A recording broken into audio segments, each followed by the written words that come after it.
நம்ம வர்ம மருத்துவத்தில் கை தான் கருவி.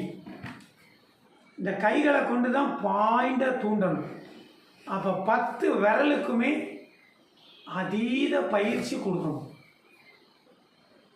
அதில் முதல் பார்த்தீங்கன்னா இந்த விரலுடைய தலைப்பகுதிக்கு தான் அதிக அழுத்தம் கொடுக்கணும். இந்த இருக்கு பாருங்க, இந்த இருக்கு பாருங்க.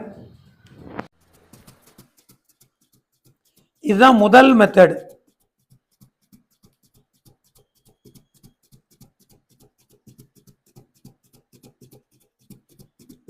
தொடர்ந்து ஒரு 5 நிமிஷம்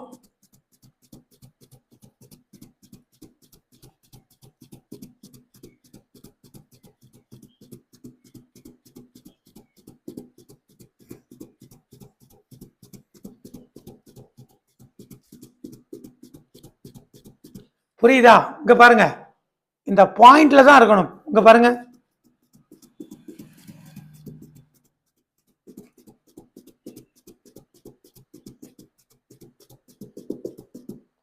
ரெடி? புரிஞ்சுதா ஐயா? புரியுதா? ஆன்சர் பண்ணுங்க. சரி, இந்த மாதிரி இந்த விரலுடைய தலைப்பகுதிக்கு முதல்ல அழுத்தம் கொடுக்கணும். அதுக்கு அடுத்து பாருங்க, இந்த மாதிரி பக்கவாட்டுல இங்க பாருங்க,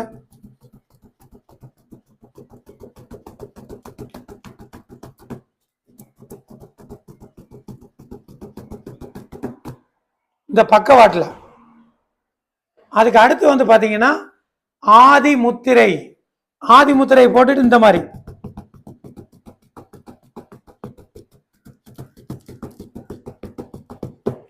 சரியா?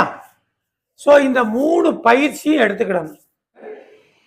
இப்போ நம்ம முதல்ல பார்க்கக்கூடிய வர்மம் திளர்ந்த காலம். இது எங்க இருக்கு அப்படின்னா நம்முடைய 2 புருவத்துடைய மத்திய பகுதியில் இருக்கு. இந்த இடத்துல இருக்கு.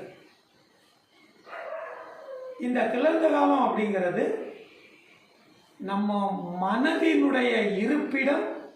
இந்த திளர்ந்த காலம் இந்த இடத்தை நீங்க வலச்சுழல் ஒரு 6, இடச்சுழல் ஒரு 6,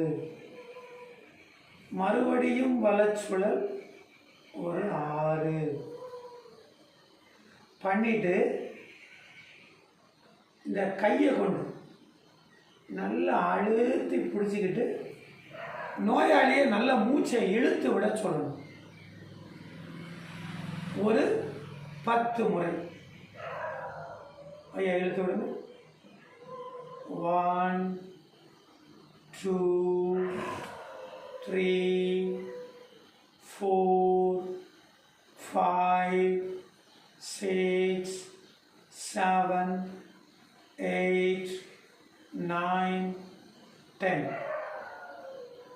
இது என்ன செய்யும் அப்படின்னா, அதாவது ஒற்றை தலைவலி, நாள்பட்ட தலைவலி, சளி பிரச்சனை, மன அழுத்தம், மனக்குழப்பம், தூக்கமின்மை, மொத்தத்தில் மென்டலி டிஸார்டர் அனைத்தையும் பரிபூர்ணமாக குணப்படுத்தக்கூடிய புள்ளி தான் இந்த திளர்ந்த கால வர்மம்.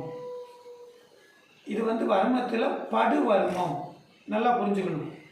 இதை தூண்டினீங்கன்னா உடம்புல உள்ள எல்லா இடங்களுக்கும் ரத்தம் சீராக போகும்.